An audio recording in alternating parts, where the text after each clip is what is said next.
الحمدللہ رب العالمین والصلاة والسلام علی سید الانبیاء والمرسلین اما بعد فاعوذ باللہ من الشیطان الرجیم بسم اللہ الرحمن الرحیم لا ترفعوا اصواتکم فوق صوت النبی صلی اللہ علیہ وسلم آمنت باللہ صدق اللہ مولانا العظیم وصدق رسوله النبي الكريم الأمين الرؤوف الرحيم إن الله وملائكته يصلون على النبي يا أيها الذين آمنوا صلوا عليه وسلموا تسليما تمام دعوات کے ساتھ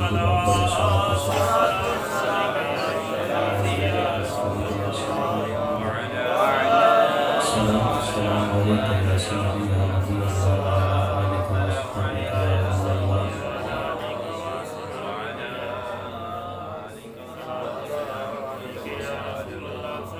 وقت کے دامن میں اتنی گنجائش تو نہیں ہے کہ کوئی بات کی جائے. انہوں نے بیان کیا، ہم نے سنا. اللہ تعالیٰ ان کے علم و عمل میں برکتیں وسعت عطا فرمائے. اور ہم تو ادب والے ہیں نا، یہ حضور کے فرامین ہمیں پتہ ہے کہ کس طرح سے ہمارے پاس پہنچے ہیں. تو آج انہوں نے بہت اعلیٰ قسم سے، میں تو ایک دین کا ادنے سے دین کے طالب علم میں ان کے جوتے سینے کرنے والا ہوں. اللہ تعالیٰ مجھے بھی دین کی خدمت کرنے کی توفیق عطا فرمائے.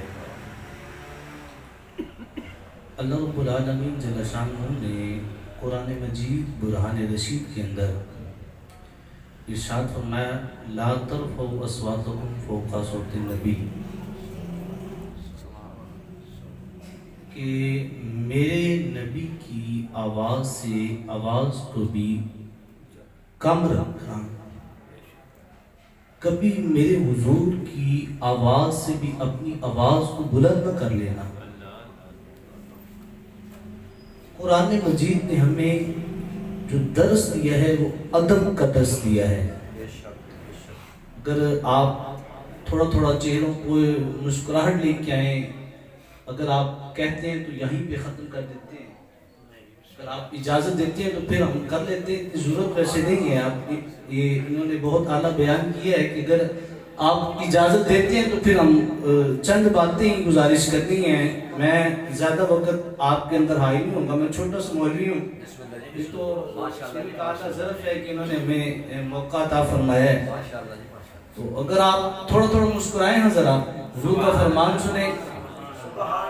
نعرہ تکبیر، اللہ اکبر، نعرہ رسالت، یا رسول اللہ، لبیک لبیک لبیک یا رسول اللہ، لبیک لبیک لبیک یا رسول اللہ، لبیک لبیک لبیک یا رسول اللہ، لبیک لبیک لبیک یا رسول اللہ، لبیک لبیک لبیک یا رسول اللہ. تاجدار ختم نبوت.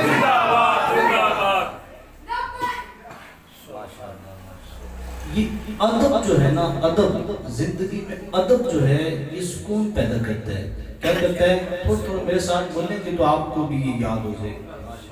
ادب جو ہے یہ زندگی میں سکون پیدا کرتا ہے. ادب زندگی میں سکون پیدا کرتا ہے. اور جو بے ادبی ہے یہ زندگی میں بے سکونی پیدا کرتی ہے. جو بے ادبی ہے وہ زندگی میں بے سکونی پیدا کرتی ہے. ادب سکون پیدا کرتا ہے.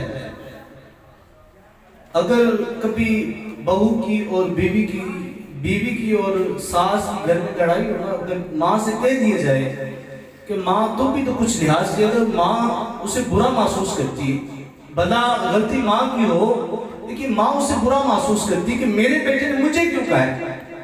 یہاں اگر اور بیٹا کہتا ہے کہ اپنی بیوی کو یہ کہتا ہے کہ میرے لیے اگر تم کھانا نہ بھی بناؤ گے نا میں گزارا کر لوں گا، لیکن میرے ماں کے ساتھ بے ادبی نہ کیا کر، میرے ماں کے ساتھ بدتمیزی نہ کیا کر. شوہر اپنی بیوی سے کہتا ہے کہ تو مجھے کھانا نہ بھی دے گی میں بازار سے کھا لوں گا لیکن میری ماں کا ادب کیا کر. اور بیوی کہتی ہے کہ مجھے آپ کپڑے نہ بھی دو گے نا تو میں گزارا تو کر لوں گی لیکن تم میرے ماں باپ کو گالیاں نہ دیا کر. کیوں؟ جو بے ادبی ہے وہ بے سکونی پیدا کرتی ہے. ہمیشہ ادب کے دائرے میں رہنا چاہیے. قرآن و حدیث سے ہمیں جو سبق ملا ہے ادب میں رہنا چاہیے. ایک بیٹا ہو نا, بیٹا وہ ماں باپ کے اگر رات کو گھر میں جائے, باپ بیٹھا ہو, ویسے ہی 2 منٹ کے لیے پاؤں کو دبانا شروع کر دے, 2 منٹ کے لیے, تو باپ کہتے چھوڑو, میں کیڑا حلوا کے آیا. باپ کہتے چھوڑو, اس کی ضرورت نہیں ہے. لیکن اگر 2 منٹ کے لیے بیٹا اپنے باپ کے پاؤں دبائے, بیٹا سو جاتا ہے, ساری رات اس کا باپ اس کے لیے دوائیں کرتا ہے, ساری رات اس کے لیے دوائیں کرتا ہے. اور صبح جب اٹھ کے چائے پینے والے کھوکے پہ جاتے ہیں نا, کہتے ہیں میرا جو بیٹا ہے وہ بڑا فرما بردار ہے. تم نے چاہے دکھانے کے لیے کیا, تم نے 2 منٹ کے لیے پاؤں دبائے, صبح باپ اٹھ کے جاتا ہے چائے والے کھوکے پہ بیٹھتا ہے دوستوں کے پاس, تو کہتے ہیں کہ میرا بیٹا بڑا ادب کرنے والا ہے, وہ جتنی دیر مجھے دبا نہ لے اتنی دیر وہ سوتا نہیں. کیوں؟ ادب جو ہے وہ کیا کرتا ہے, سکون پیدا کرتا ہے. اور قرآن و حدیث نے ہمیں اس کی ترغیب دلائی ہے. حضرت زید بن ثابت, حضرت عبداللہ بن عباس, ہمارے اسلاف نے ادب کر کے دکھایا ہے. حضرت عبداللہ بن ثابت رضی اللہ تعالیٰ عنہ, حضرت عبداللہ بن عباس حضور کے خاندان سے ہیں, بڑی عظمت والے ہیں. یہ حضرت ثابت بن قیس کے گھر ہاں تعلیم حاصل کرنے کے لیے جاتے ہیں, اور آپ فرماتے ہیں کہ میں ساری زندگی میں حضور کے فرامین حدیث سننے کے لیے جاتا, اور میں نے ساری زندگی جا کے کبھی اپنے استاد کے دروازے کو دستک نہیں دی. ساری زندگی استاد کے دروازے کو دستک نہیں دی. فرماتے ہیں کہ میں دروازے پہ بیٹھ جاتا, اور جب حضرت زید بن ثابت آتے وہ مجھے حضور کا ایک فرمان سنا دیتے. آپ فرماتے ہیں کہ کبھی کبھی ایسا ہوتا, مدینہ طیبہ کی ٹھنڈی ہوائیں آتی اور ان کے ساتھ مدینہ طیبہ کی پاکیزہ مٹی آتی, میرے سر میں پڑتی اور مجھے سردی محسوس ہوتی. فرماتے ہیں کہ کبھی کبھی سارا دن گزر جاتا, حضرت زید بن ثابت گھر سے باہر نہ جاتا. انہوں نے اس طرح سے حضور کا دین سیکھا. انہوں نے ادب کر کے دکھایا کہ دروازہ استاد کا دروازہ ہو اور شگرد دستک دے, یہ بھی بے ادبی ہے. کیوں؟ ادب سکون پیدا کرتا ہے اور بے ادبی بے سکونی پیدا کرتی ہے. حضرت علی المرتضیٰ, من کنت مولا فہذا علی مولا, جس کو حضور کہیں کہ یہ میرا بھائی ہے, اتنی عظمت. اور صحابہ فرماتے ہیں کہ اتنی شان کسی صحابی کی بیان نہیں ہوئی جتنی حضرت علی کی بیان کی گئی ہے. کریم آقا علیہ الصلوۃ والسلام نے جتنی عظمت حضرت علی کو حضور سے محبت تھی, سارے صحابہ کو کہا تو اس کا بھائی ہے, تو اس کا بھائی ہے, تو اس کا بھائی ہے, تو اس کا بھائی ہے. فرمایا کہ علی میرا بھائی ہے.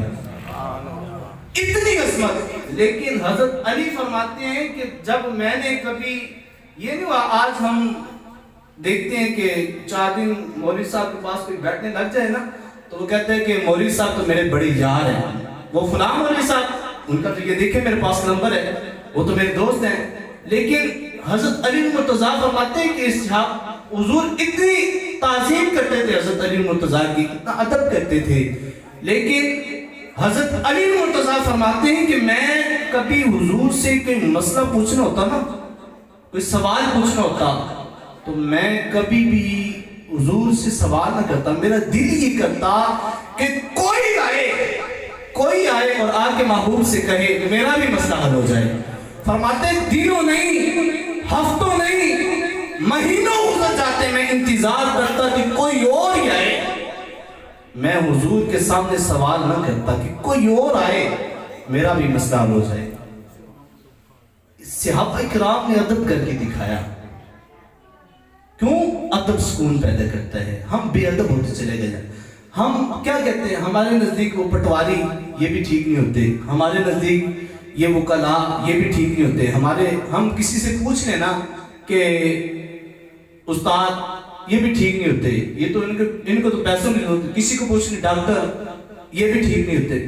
ہم کسی کے بارے میں یہ نہیں کہتے، اور کبھی اکیلے میں بیٹھے ہو نا 4 لوگ تو کسی سے پوچھنے جائے کہ مولوی، کوئی کہتے ہیں مولوی ٹھیک ہوتے ہیں؟ فرمایا نہیں، یہ تو بس ختم کے چکروں میں ہوتے ہیں۔ اللہ کی قسم ایسے میرے سمیت میں نے سب سے پہلے اپنی اصلاح کرنی ہے، اور ابھی امت کو اس کی ضرورت ہے کہ امت کی اصلاح کی جائے۔ ہم اشعار سے باہر نکل آئے ہیں، اللہ اللہ سے باہر نکل آئے ہیں۔ ہمیں اس وقت امت کو ضرورت ہے۔ حضور کے اوپر ابھی چند دنوں کی بات ہے، حضور صلی اللہ تعالی علیہ وسلم کے اوپر پھر ایک فلم بن گئی جس میں سیدہ طیبہ فاطمہ الزہرا سلام اللہ علیہ، آپ کی سیدہ عائشہ صدیقہ کی، ہماری جانوں پر قربان، ان کی بے حرمتی کی گئی۔ ابھی امت کو ضرورت ہے کہ ہم ابھی ان چیزوں سے باہر نکل کے ہم اپنی اصلاح کریں۔ سب سے پہلے میں اپنی کوشش کریں کہ ہر شخص، چھوٹا سا بچہ بھی ملے نا، چھوٹا سا بچہ ملے تو اس کے بھی ہاتھ چومنے چاہیے۔ اور میں مزے کی بات بتاؤں، حضرت عبداللہ بن عباس فرماتے ہیں کہ ایک دن انہوں نے ادب کر کے کس طرح سے دکھایا۔ آپ فرماتے ہیں کہ ایک دن حضرت زید بن ثابت آ رہے تھے اور میں نے دیکھا کہ میرے استاد آ رہے ہیں، میں نے اپنے گھوڑے کو باندھا اور میں نے اپنے استاد کی لگاموں کو پکڑ لیا۔ فرماتے ہیں کہ وہ فرمانے لگے کہ اس کی ضرورت تو نہیں ہے تو آپ نہ پکڑیں، آپ اپنی سواری پہ جائیں۔ فرمانے لگے کہ میں نے کہا نہیں، آپ میرے استاد ہیں۔ فرمایا کہ انہوں نے کہا کہ اس طرح نہیں، آپ خاندان رسول سے ہیں۔ آپ فرماتے ہیں کہ میں نے ان کی لگامیں پکڑی تو حضرت زید بن ثابت چلنے لگے اور حضرت زید بن ثابت کہنے لگے کہ آپ چھوڑ دیں، نہ کریں۔ فرمانے لگے کہ مجھے حضور نے یہ سکھایا ہے، میں نے حضور سے یہ سیکھا ہے کہ علماء کا ادب کیا کرتے ہیں، علماء کا احترام کرتے ہیں۔ حضرت زید بن ثابت نیچے اترے اور نیچے اتر کے حضرت عبداللہ بن عباس کا ہاتھ چوم کے کہا کہ ہمیں میرے حضور نے یہ سکھایا ہے کہ میرے خاندان کا ادب کس طرح سے کرتے ہیں، کیونکہ ہمیں تو سکھایا ہی ادب کیا ہے، قرآن و حدیث نے ہمیں ادب ہی سکھایا گیا ہے۔ صرف آخری بات کرتا ہوں، باتیں تو بہت تھی۔ حضرت اور اس میں ادب بھی پتہ چلے گا اور حضور کی عزت کا بھی پتہ چلے گا۔ ایک بہت طویل موضوع تھا، میں صرف ایک آخری بات کر کے آپ سے اجازت چاہوں گا، صرف 2 سے 3 منٹ میں اگر آپ اجازت دیتے ہیں تو پھر بیان کر دیتے ہیں۔ سارے بولیں سبحان اللہ، آپ کے چہروں پر ذرا مسکراہٹ ہو، حضور کا فرمان سننا یار، بابا سے بلند کہیں سبحان اللہ، پھر کہیں سبحان اللہ، پھر کہیں سبحان اللہ۔ ایسے میرا یہ ذوق نہیں، میں نے کبھی کسی سے نہیں کہا کہ میں جب اس طرح کے کوئی معاملات نہیں ہوتا، لیکن میں چاہ رہا ہوں کہ آپ کے چہرے کھلے کھلے ہوں، حضور کا فرمان جو سننا ہے۔ حضرت عمر رضی اللہ تعالیٰ عنہ، آپ نا ایک دن بازار سے گزر رہے تھے، رستے میں جیسے ہم رستے سے گزر رہے ہوں، رستے میں ایک پر نالا تھا، رستے میں ایک پر نالا تھا اور آپ دیکھ رہے ہیں کہ اس سے گرد اٹھ کے نیچے آ رہی ہے اور وہاں مسجد نبوی کا راستہ ہے۔ کس کا راستہ ہے؟ مسجد نبوی کا راستہ ہے۔ اور حضرت عمر کے اندر وہ جلال، وہ حضرت عمر جن کا نام حضور فرماتے ہیں کہ عمر کا نام سن کے شیطان بھاگ جاتا ہے، وہ عمر، وہ دیکھتے ہیں کہ پرنالا ہے یہ، اور پتہ بھی چلا کہ یہاں سے نمازی گزرتے ہیں، ان کے اوپر یہ کچڑا، یہ مٹی پڑتی ہے۔ آپ نے ایک شخص کا سہارا لیا اور اوپر چڑھ کے اس پرنالے کو اکھیڑ دیا۔ وہ حضرت عمر تھے، انہوں نے اس پرنالے کو اکھیڑا اور آپ واپس مسجد نبوی میں تشریف لے آئے۔ جب آپ دیکھتے ہیں کہ کچھ دیر کے بعد وہ صحابہ اکٹھے ہوئے، وہ گھر کس کا تھا؟ حضرت عباس کا، حضور کے چچا کا گھر۔ کس کا؟ حضرت عباس رضی اللہ تعالیٰ، آپ کا گھر تھا۔ آپ جب واپس آئے، صحابہ نے بتایا کہ حضرت عمر آئے تھے، انہوں نے یہ دیکھا، نمازیوں نے شکایت بھی کی ہے کہ اس طرح سے معاملات ہیں، یہ گرد وغیرہ گرتی ہے، نمازیوں کے کپڑے خراب ہوتے ہیں۔ تو آپ فرمانے لگے اچھا میں جاتا ہوں حضرت عمر کے پاس اور ان سے کہتا ہوں وہ خود لگا کے جائیں گے،